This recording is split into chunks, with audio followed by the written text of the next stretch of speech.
سلام، وقت بخیر.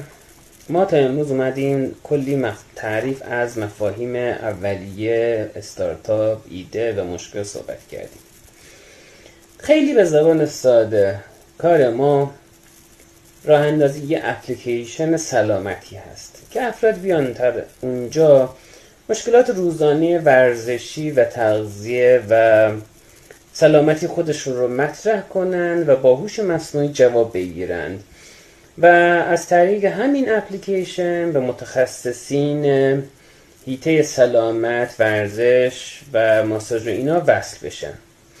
در ضمن یه مارکت پلیسی هم هست، یه بازارکاری هم هست برای متخصصین ورزشی و ماساژ و حیطه سلامت که بیان با انواع اقسام مدل های زبان و کسب تجربه بیان خودش رو مطرح کنن.